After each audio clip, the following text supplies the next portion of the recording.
Estoy un poco cansado ahora después de 3 días, pero Dios no se cansa y Él es fiel. Vamos a empezar a leer, a estudiar en el libro de San Lucas, capítulo 11.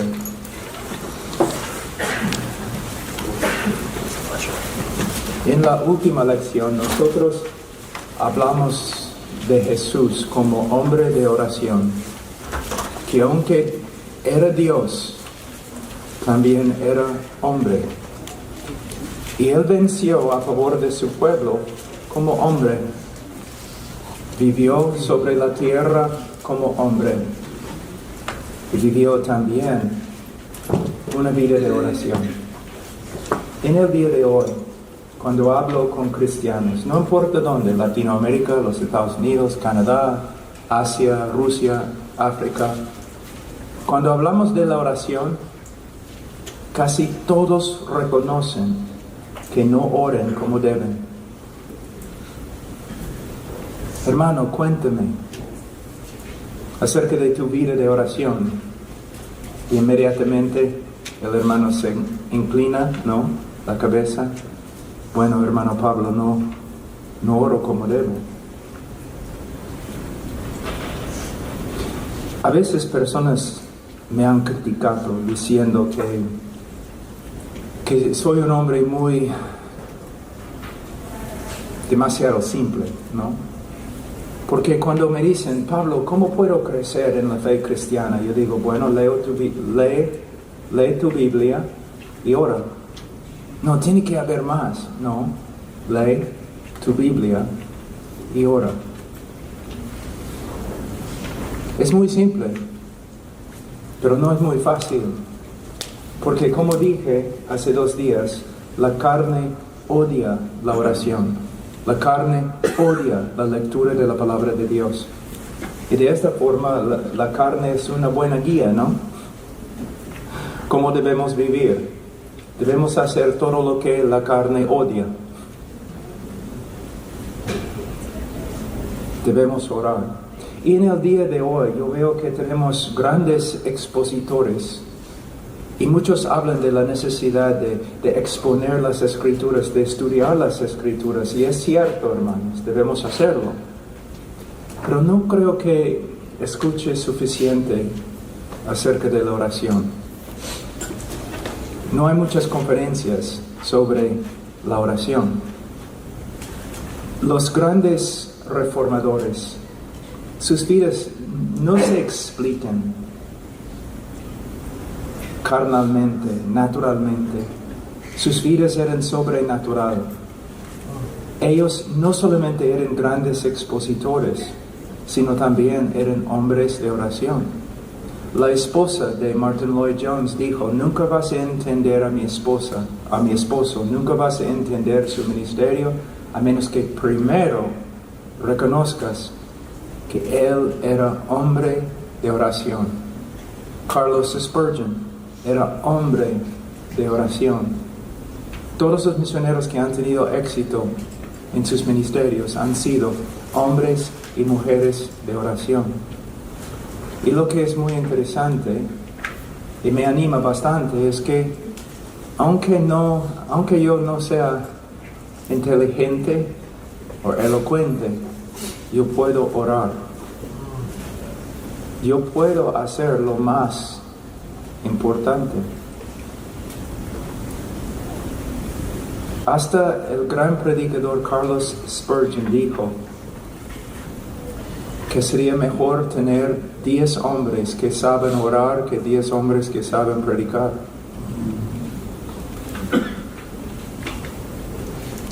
Leonard Ravenhill, no sé si ustedes han escuchado su nombre, pero era un predicador inglés,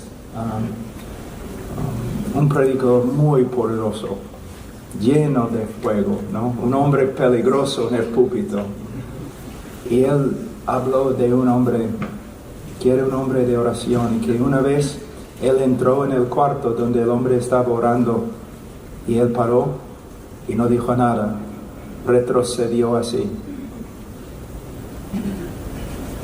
Y uno le preguntó, ¿por qué sí, así.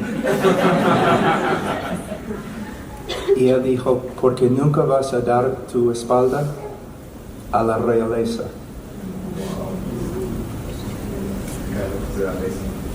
¿No? Hermanos, yo nunca he sido un hombre, no, a veces yo predico con estos hombres afuera, ¿no? Y no puedo creerlo. No soy un hombre, no soy un gran académico. No soy definitivamente el más inteligente. No soy elocuente.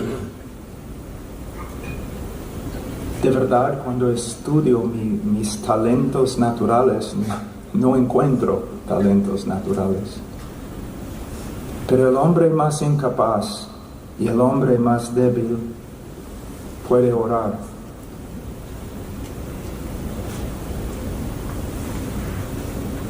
Puede orar.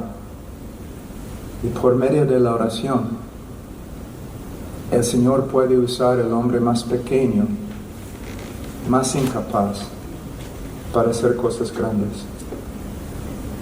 Una vida de oración. Un hombre que sabe que no es muy inteligente y que no es muy poderoso, él se aferra a la palabra de Dios, que es la inteligencia de Dios.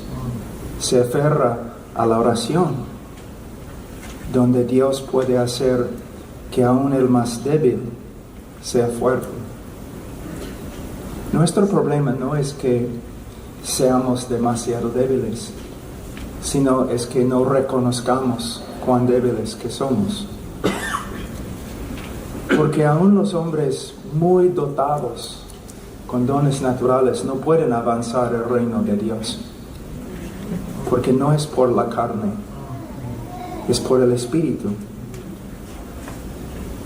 Y es lo que necesitamos, más dependencia de la palabra de Dios y del Espíritu Santo. Y podemos ver esto en la vida de nuestro Señor Jesucristo. Fíjense, se acercan al Señor y le piden, Señor, enséñanos a orar. ¿No es interesante? Jesús levantó los muertos. Jesús echó a los demonios. Jesús caminó sobre el agua. Pero los discípulos nunca se acercaron a Él pidiendo, Señor, enséñanos cómo levantar a los muertos. Señor, enséñanos cómo no caminar sobre el agua. Entonces, yo creo que la cosa más, ¿cómo puedo decir? La cosa más excepcional de nuestro Señor Jesucristo, más que su poder de levantar los muertos, la cosa más excepcional en la vida de nuestro Señor Jesucristo era su vida de oración. Que cuando los discípulos miraban a Jesús orando, ellos pensaban, nunca en mi vida he escuchado a un hombre orar así. Les voy a decir algo, yo no puedo tolerarlo. Cuando yo veo lo que voy a describir, yo puedo ver inmediatamente que el hombre, aunque sea gran predicador, no conoce bien a Dios, ¿no? Cuando un hombre entra en el púlpito, dice, hermanos, no, bienvenidos a la iglesia, hoy día vamos a divertirnos en el Señor, vamos a adorar, vamos a escuchar una prédica y ahora vamos a orar, Señor Dios. ¿Qué? ¿Tú vas a acercarte al trono de Dios así? Tú no conoces a Dios. No conoces, lo siento. Tú no sabes lo que estás haciendo. Está bien estar muy feliz en el púlpito. Hermanos, bienvenidos. Hoy día vamos a gozarnos en el Señor. Ahora vamos a orar.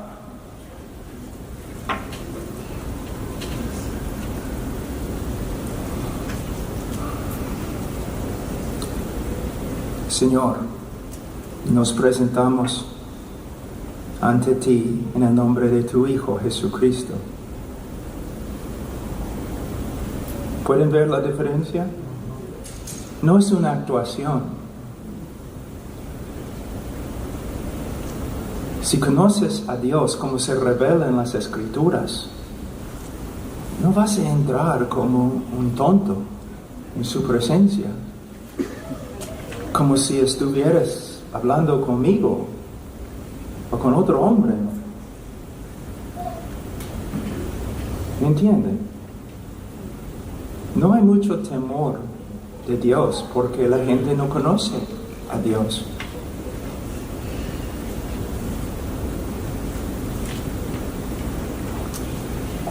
Señor, enséñanos a orar. Y Él nos va a enseñar a orar, pero uno puede enseñarte cómo orar, pero si no conoces a Dios no vale. Y tú dices, sí, pastor, pero yo soy cristiano. Puedes ser cristiano y a la vez ser muy inmaduro en tu conocimiento de Dios. ¿Me entienden, hermanos? Vamos un ratito a Salmos.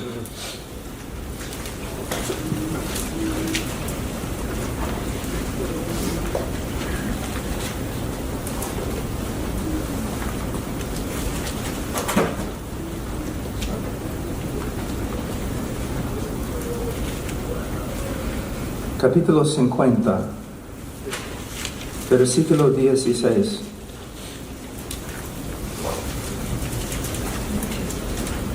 Pero al impío Dios le dice, ¿qué derecho tienes tú de hablar de mis estatutos y de tomar mi pacto en tus labios? Pues tú aborreces la disciplina y a tus espaldas echas mis palabras. Cuando ves a un ladrón te complaces con él y con adúlteros te asocias. Das rienda suelta a tu boca para el mal y tu lengua trama engaño. Te sientes y hablas contra tu hermano, al hijo de tu propia madre calumnias. Versículo 21. Estas cosas has hecho y yo he guardado silencio. ¿Pensaste que yo era tal como tú? La última frase.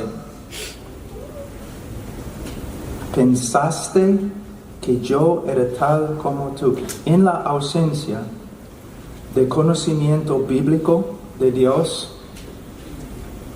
va a haber error, herejía. Tengo una pregunta.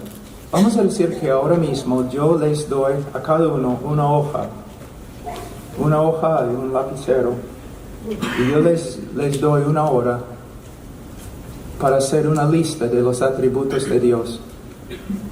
Y no solamente les pido que me den una lista, sino también que una definición de cada atributo. La mayoría de los hermanos no pueden. No saben ni lo que significa santidad o lo que significa justicia. Entonces muchas veces nos acercamos a Dios como si fuera como nosotros. Pero Él no es como nosotros, como vamos de las enseñanzas de nuestro Señor. Ahora, Él dice, enséñanos a orar así como Juan enseñó también a sus discípulos. Es algo muy interesante para los pastores aquí. Los maestros en el tiempo de Jesús se acostumbraban a enseñar a sus discípulos cómo orar. ¿Cuántos pastores enseñan a sus miembros cómo orar? Cómo orar en privado, cómo orar en una congregación. Nuestra iglesia empieza, el culto principal de la iglesia el domingo empieza a las 10. Y de 10 a 11 es oración corporal. Toda la iglesia ora, bajo la dirección de los ancianos, 1 hora. Y hermano, cuando empezamos fue terrible. porque la gente no sabía cómo orar bíblicamente. Pero después de varios años, los ancianos enseñando al pueblo cómo orar, ahora a veces personas visitan la iglesia y dicen, wow, el sermón, ¿no? Era bueno, edificante, pero lo que me impactó fue la hora de oración. ¿Cómo oran a los hermanos? Recuerden, pastores, el Señor dijo que su casa iba a ser una casa de oración. Y nuestros pastores tomen sus palabras en serio.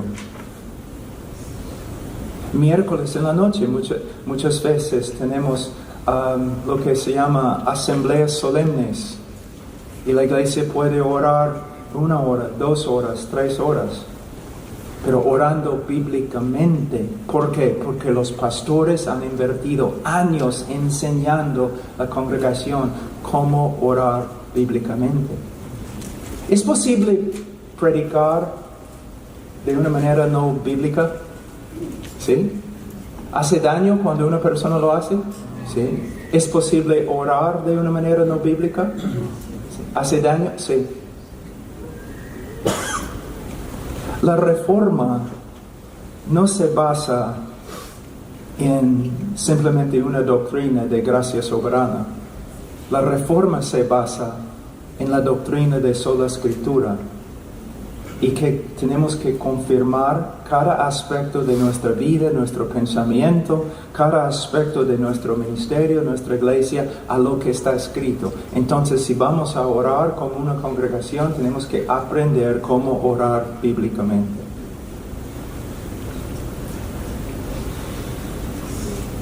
Ahora, cuando piden al Señor, enséñanos a orar, Él responde con lo que se llama en el día de hoy Padre Nuestro, especialmente en la Iglesia Católica. Es mejor referirnos a esta oración como la oración modelo. Aquí, mira lo que está pasando. De nuevo, discúlpenme mi español, estoy muy cansado. Pero ojalá que voy a poder comunicar lo que quiero decir. Hay solo una vez en las Escrituras, en toda la Escritura, cuando una persona pide a Dios cómo debo orar, solamente una vez. Y la respuesta, Padre Nuestro. Pero mayormente gente no ora así. O en la Iglesia Católica usan el Padre Nuestro, pero de una manera totalmente antibíblica, como vana repetición. Cristo no está diciendo que debemos simplemente repetir cada palabra, sino debemos usar Padre Nuestro como un bosquejo de cómo orar. Ahora tenemos Padre Nuestro aquí en capítulo 11, pero vamos a Mateo, donde vemos la versión más completa. En Mateo capítulo 6, versículo 9. Vosotros pues orad de esta manera: Padre nuestro que estás en los cielos. Aquí tenemos lo que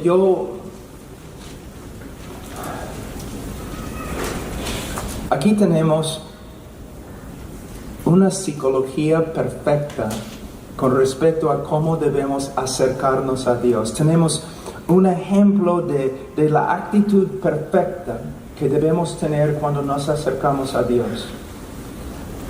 Padre nuestro, Él es nuestro Padre. Podemos acercarnos a Él sin temor, que está en los cielos. Nuestro Padre es el Rey de gloria y debemos acercarnos con reverencia. ¿Cuántos de ustedes han escuchado enseñanzas sobre Abba Padre? ¿No? Y el predicador dice, Abba Padre, ¿no? Papito. No. no es lo que significa, no significa papito. Y no debes enseñar así. Ustedes han escuchado esta enseñanza, papito. No significa papito.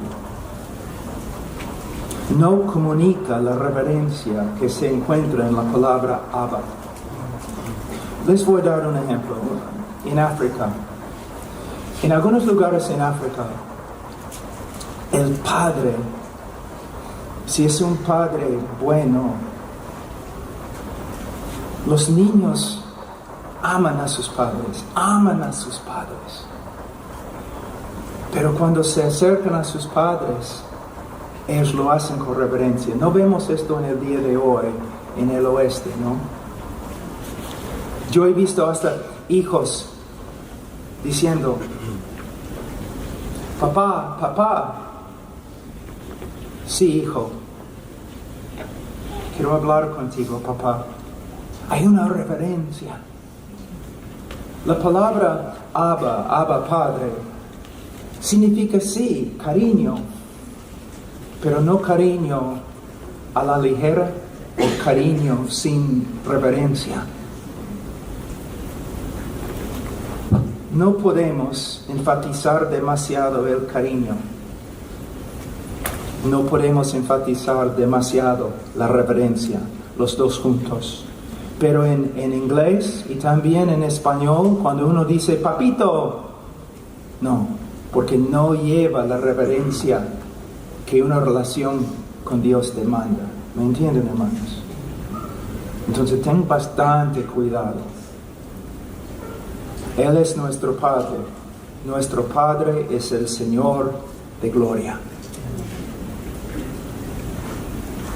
Es un privilegio, nos acercamos a Él, Padre, sin temor de condenación, pero a la vez, Padre, Rey, Señor. Y cuando hablamos con Él, yo hablo con el Señor acerca de tantas cosas. La lluvia, el bosque. Esta mañana, Señor, el café es muy bueno.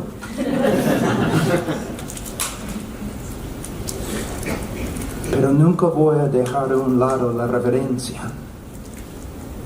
el privilegio. Yo debo estar en el infierno, condenado eternamente. Un gusano, nada más. Pero me ha rescatado. Me llama hijo, porque soy. Tengo derecho de entrar en su presencia, pero es un privilegio.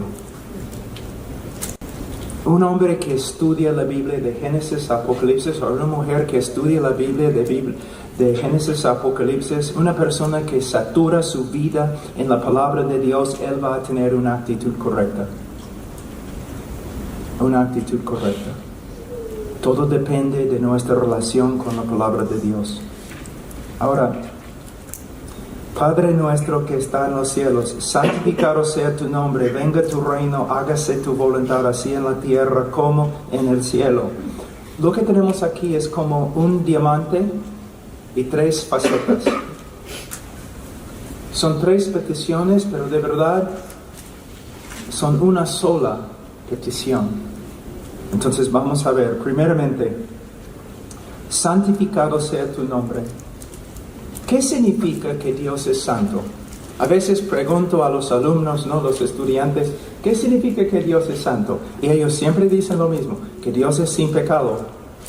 Bueno, ¿qué significa que Dios es justo? Dios es sin pecado. Entonces, ¿no hay diferencia entre justo y santo? Mira, la palabra santo, su significado principal no es Dios, no significa que Dios es sin pecado. La palabra significa Dios está separado. Separación. Es muy importante. Dios no es como nosotros, solamente más grande. Dios no es como nosotros. Dios no se encuentra en la misma categoría con nosotros. Dios pertenece a una categoría encima de todas las demás categorías. Por eso, si escuchamos algo que era una frase muy popular en Inglaterra, ¿no? Antes, Dios y Rey, ¿no? Hablando de Dios y el Rey de Inglaterra. No, es blasfemia. Nunca vamos a decir Dios y otra persona, a menos que digamos Dios el Padre y Dios el Hijo y Dios el Espíritu Santo. No es Dios y Rey terrenal o Dios y patria. No, porque Dios pertenece a otra categoría. Y no hay nadie más en la misma categoría. Entonces, cuando decimos Dios es santo, estamos diciendo que Él tiene una categoría y un valor infinitamente encima de todo lo demás.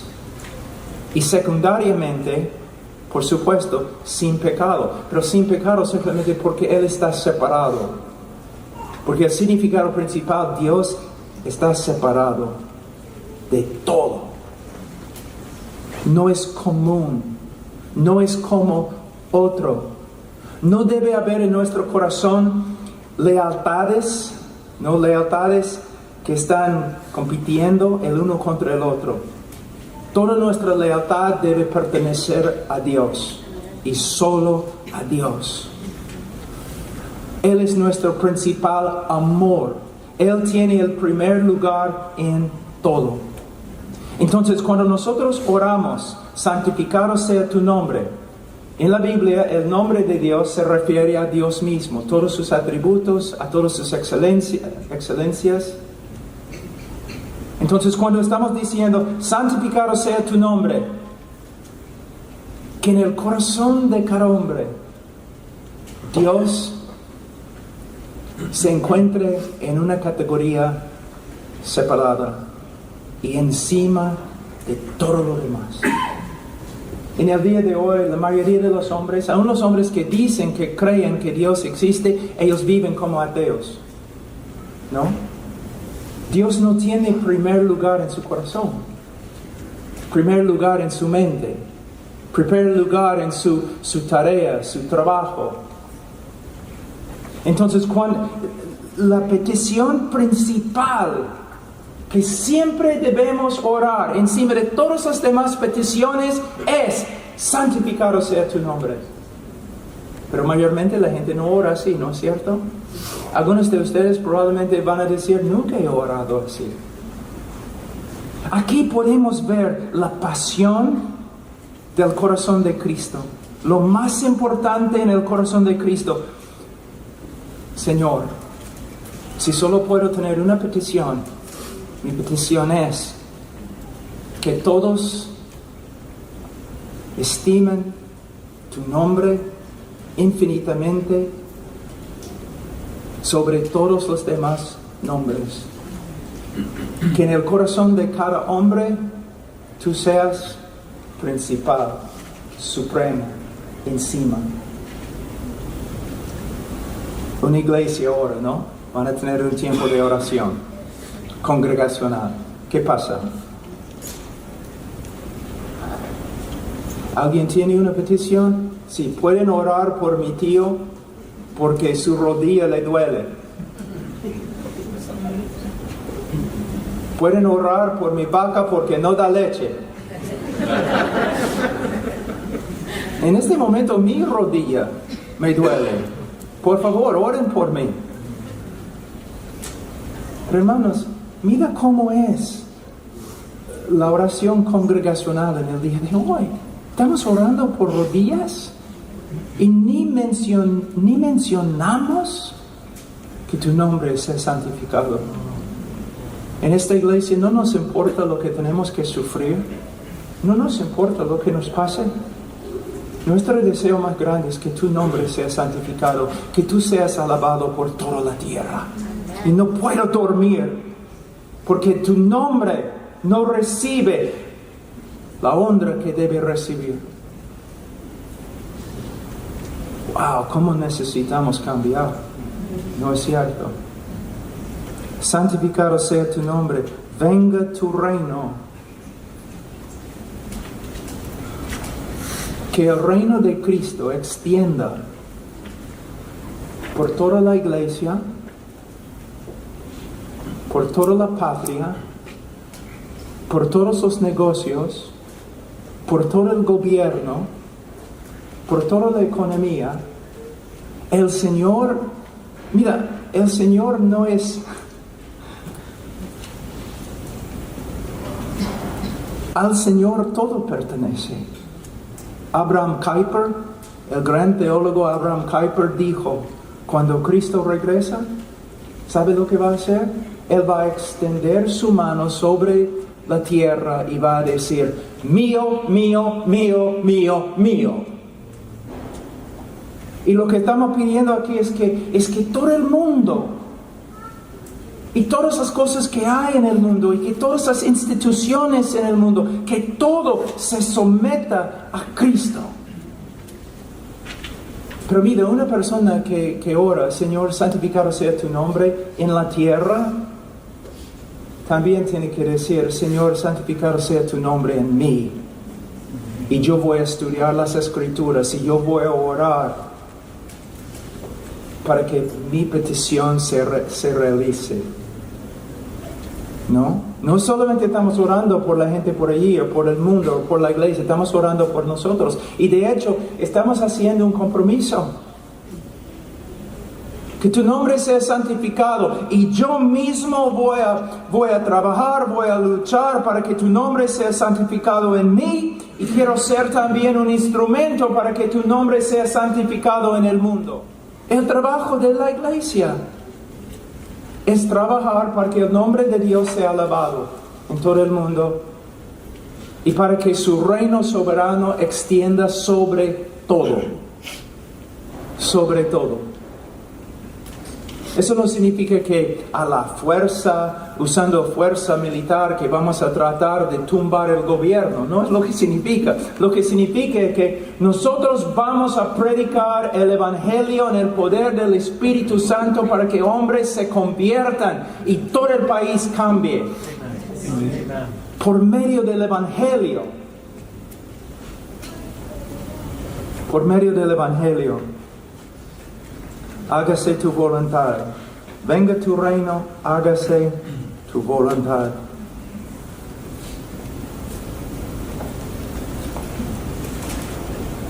¿Sabe? No sé si voy a poder decir eso en español, pero una de las razones por las cuales los hermanos andan tan tristes y deprimidos es por causa de sus expectativas no realizadas.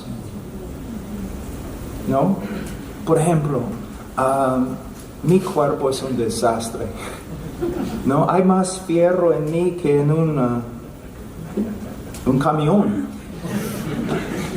No sé si el Señor va a poder resucitarme, pero va a haber un montón de fierro dejado ahí en la tumba, ¿no? No es lo que quiero. Me gusta levantar pesas, me gusta pelear. No, sí, es algo divertido para mí. Y ahora no puedo, mi cuerpo me duele. Es una expectativa no realizada. Yo no puedo hacer las cosas que antes no yo hacía.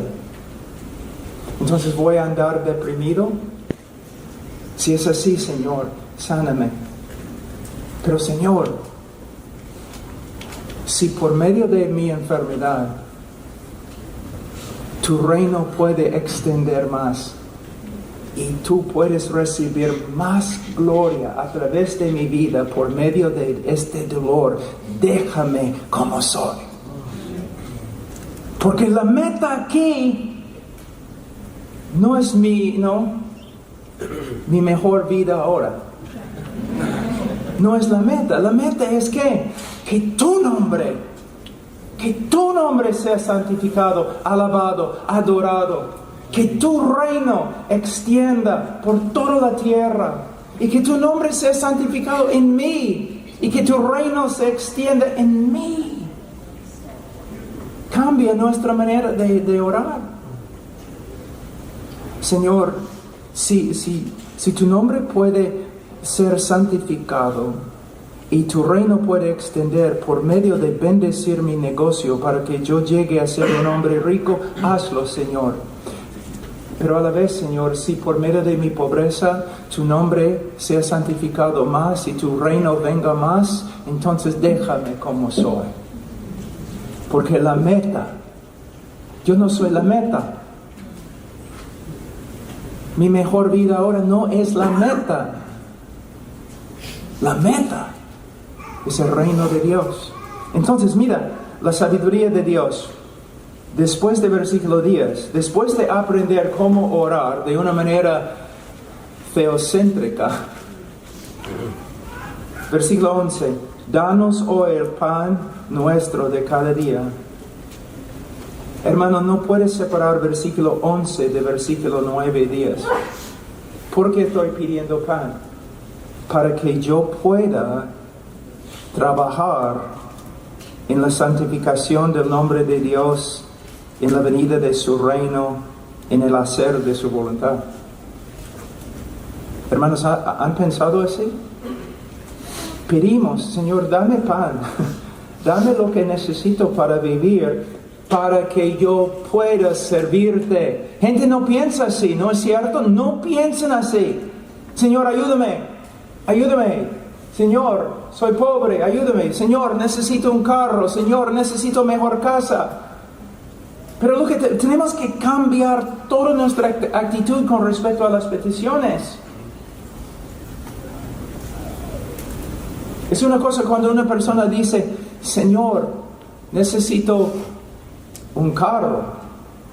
O Señor, necesito un carro porque estoy visitando estos lugares en la sierra y me es muy difícil llegar ahí sin un 4x4.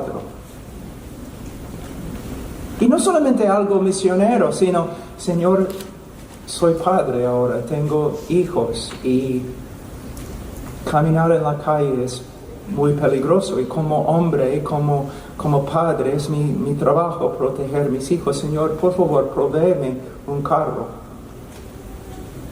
Pero todo se relaciona con la adoración de Dios y la extensión de su reino y el hacer de su voluntad. Entonces, estamos pidiendo lo que necesitamos para pelear. Estamos pidiendo lo que necesitamos, como un ejército. Necesitamos comida, necesitamos agua, necesitamos armas, necesitamos lugares para descansar y dormir, solo para que podamos de nuevo entrar en la guerra y pelear. Así es como una iglesia debe orar.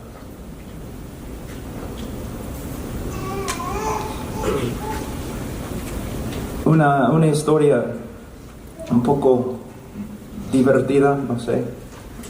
Mis hijos, cuando eran pequeños, ahora mis hijos son grandotes, pero cuando eran pequeños, cuando eran pequeños, yo estaba mucho más en selvas y lugares peligrosos y a veces yo regresaba a la casa, ¿no? Cansado y todo, ¿no? Destrozado. Y mis hijos, papá, ¿qué haces? ¿Qué haces? ¿Tú sales y regresas? ¿Tú vas a estos lugares tan extraños? ¿Qué haces? Yo les dije, no puedo decirles. ¿Por qué? Bueno,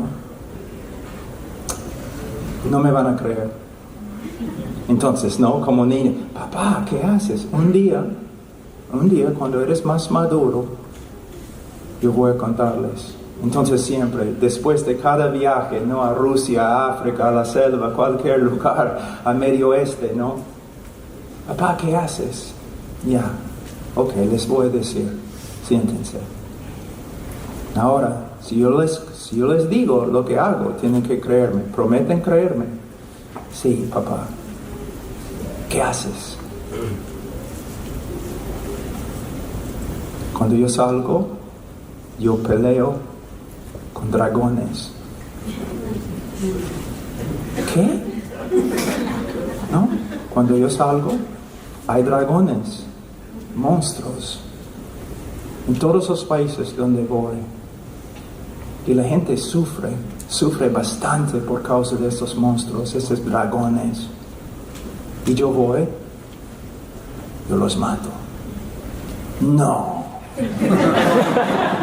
Y yo les digo, sí.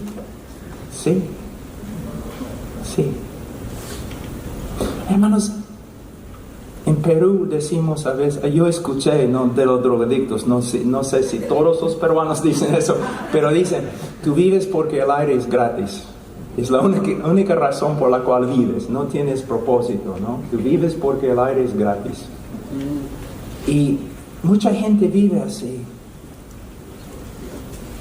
Pero si eres un cristiano bíblico, tu vida es otra cosa. Es una historia. ¡Wow! Una ama de casa. Es una ama de casa.